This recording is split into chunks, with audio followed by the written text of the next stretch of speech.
Hello, first grader. We're going to read a story today in Kate's book, Skills 5 Reader.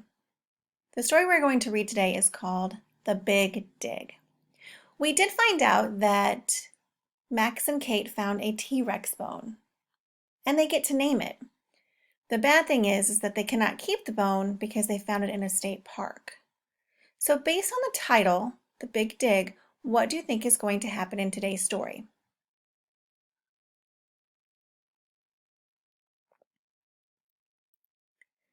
Let's see if that happens.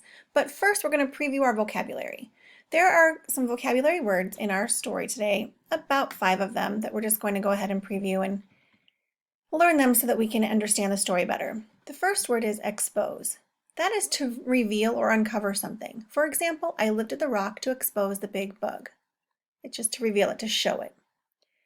Site. That's a place. This is the site where we will camp.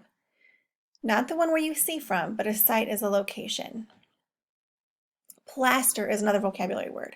And plaster is a wet material that hardens when it dries and can protect things such as bones.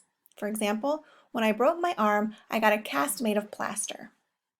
Lab, a place where science experiments and research takes place. For example, my dad works in a lab. Picks. Tools with very sharp ends that can break away at rocks.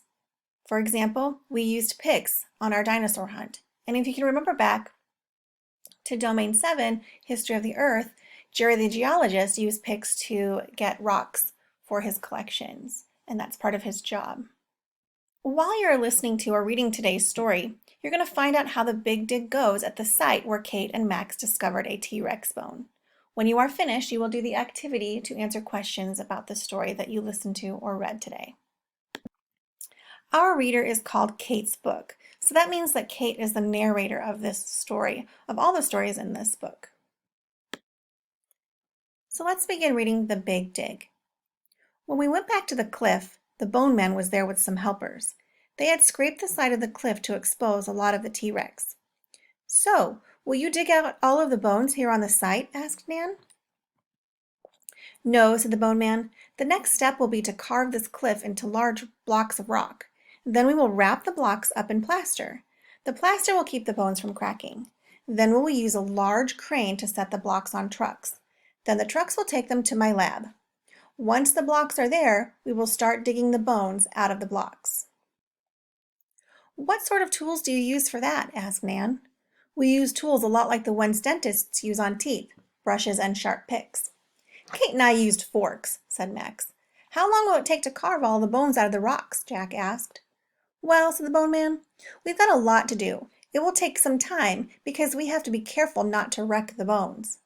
Will you be finished by the end of the summer? I asked. No, said the bone man. You and Max will have to visit next summer and perhaps the summer after that. Then we can catch up on our digging progress. So, said the bone man, have you picked out a name for this T-Rex? Yes, I've picked one, I said. All of the diggers stopped digging and looked at me. I said, this T-Rex will be named Max, or if you like, T-Max. All of the men cheered. Max smiled. Now that you are finished listening to this story, you can go ahead and go to your assignments and click on the Big Dig activity. Good luck and have a great day, first grader.